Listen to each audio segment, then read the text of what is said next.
Taiwan pinulbos ng super typhoon. Mga bayan winasak at milyon-milyon ang ngayon naghihintay ng sagot. Sino ang tunay na handa kapag kalikasan na ang bumangga? Ilang taon na ang lumipas mula nang tumama ang ganitong kalakas na bagyo sa Taiwan. Pero nitong linggo, pinatunayan ni Super Typhoon Kongray ang lakas niya.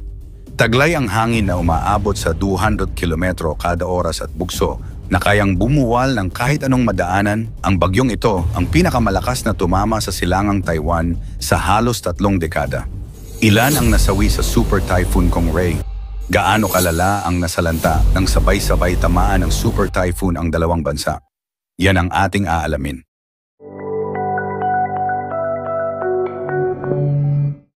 Nagpatuloy ang bugso ng hangin at ulan, dahilan upang kanselahin ang mga daan-daang flights at ferry trips at tumigil ang stock exchange ng bansa. Pero hindi lang Taiwan ang nasalanta, kabilang din ang Pilipinas, kung saan patuloy na naramdaman ang lakas ng ulan at hangin kahit ilang kilometro ang layo. Hindi biro ang sinapit ng Taiwan sa bagyong ito.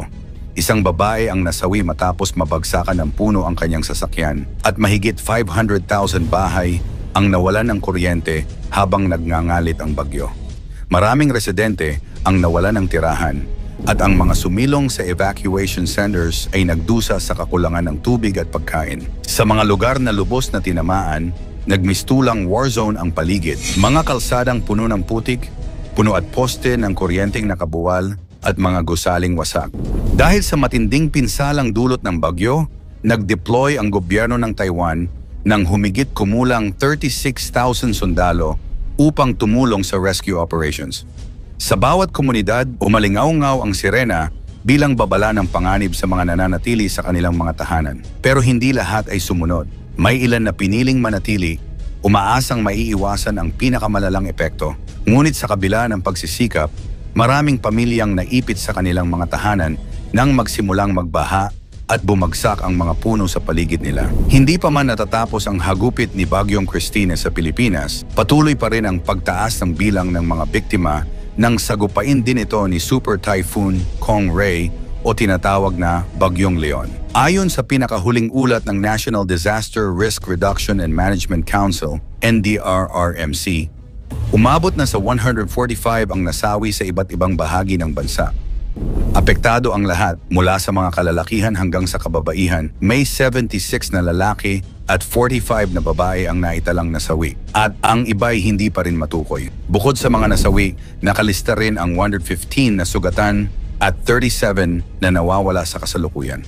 Isang napakalungkot na yugto para sa mga pamilya ng mga nawawala at sugatan, habang ang buong bansa ay patuloy na binabalot ng pagdadalamhati at pangamba. Mahigit 7 milyong tao ang naapektuhan ng bagyo at sa mga numerong ito, 330,000 katao ang nasa evacuation centers. Matapos magdulot ng matinding pinsala sa Taiwan, patuloy ang paggalaw ng bagyong si Kongray papuntang silangan ng China, nagbabadyang magdulot ng malalakas na ulan at malalakas na hangin. Noong Huwebes, dumaan ito sa Taiwan bilang isang typhoon, nagdulot ng pagbagsak ng mga puno, pagguho ng lupa at pagharang ng mga kalsada, dahilan upang masira ang maraming kabahayan. Ang pinsala sa Taiwan ay nagresulta ng 2 nasawi at mahigit 500 sugatan, kabilang ang ilang turistang nawala, ngunit natagpuan naman sa Taroko National Park.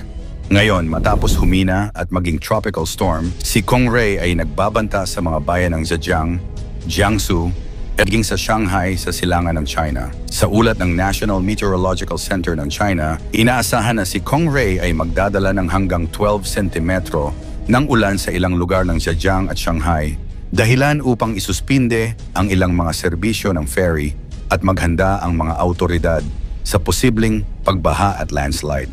Kahit humupa na ang lakas nito, ang epekto ng bagyo ay mananatiling malawak at matindi habang tinatahak nito ang baybayin ng China. Kasunod ng kalamidad sa Taiwan, umaasa ang China na makakapaghanda ito ng husto bago tuluyang humampas si Kongray sa kanilang mga lalawigan. Kasabay ng pinsalang dulot ng Bagyong Christine sa Pilipinas noong nakaraang linggo, patuloy ang banta ng mga bagyo sa rehiyong Asia. Nang lumisan si Kongray, iniwan nito ang matinding pinsala na hindi basta-basta maayos. Sa Taiwan, kailangan ng komprehensibong rehabilitasyon sa mga naapektuhang lugar. Ang mga apektadong pamilya ay nangangailangan ng pangmatagalang tulong at ang mga nasirang pasilidad ay nangangailangan ng masusing pag-aayos. Maraming tao ang nawalan ng kabuhayan dahil sa pagkasira ng mga taniman at negosyo. Sa bawat bagsik ng hangin at buhos ng ulan, isa-isang gumuho ang kanilang pinaghirapan. At ang inaasam na mabilis na pagbangon ay tila isang malaking hamon. Sa Pilipinas, bagamat hindi direktang tinamaan, ang mga naapektuhang rehiyon ay hindi pa rin ligtas sa mga susunod pang sakuna. Kailangan ang masusing plano at mas maayos na istruktura para sa mas mabilis na pagtugon sa mga kalamidad. Bakit nangyayari ito? Climate change at ang pagbabago ng mga panahon. Ang bawat taon na lumilipas ay nagpapakita ng mas matinding epekto ng climate change. Sa rehiyon ng Asia, kung saan taon-taong dinadanas ang mga bagyo, ramdam na ramdam ang epekto ng global warming. Ayon sa mga eksperto, ang nagiging mas mainit na temperatura sa dagat ay nagpapalakas sa mga bagyo.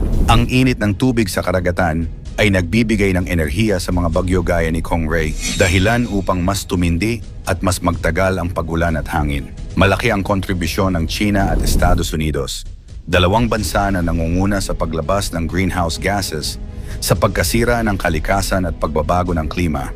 Habang ang mga bansang tulad ng Taiwan at Pilipinas ang kadalasang tumatanggap ng sakuna, tila ang mga nangungunang industrialized na bansa ang nagdudulot ng ganitong pagbabago sa klima. Pagkilos para sa kinabukasan. Ano ang hakbang sa laban sa climate change?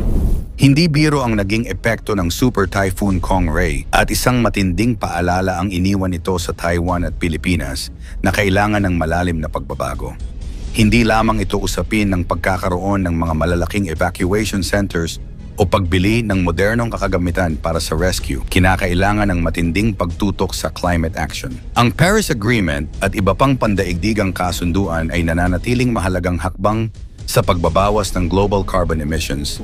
Ngunit kung ang mga malalaking bansa ay hindi tutugon sa kanilang tungkulin, ang mga epekto ng climate change ay patuloy na daranasin ng mga bansang higit na apektado ng kalamidad. Para sa Pilipinas at Taiwan, ang laban sa climate change ay hindi nagtatapos sa mga hakbang na isinasagawa ngayon. Ang pagbibigay ng kaalaman sa bawat komunidad ukol sa climate action at disaster preparedness ay mahalaga upang masiguro na sa pagdating ng susunod na bagyo, handa ang bawat mamamayan. Ngunit higit sa lahat, mahalaga rin na patuloy na panatilihin ang kasunduan sa pagitan ng bawat bansa na bawasan ang mga contribution nito sa global warming. Bilang mga bansa na hindi naiiba sa mga trahedya, ang Taiwan at Pilipinas ay patuloy na nagpupursigi.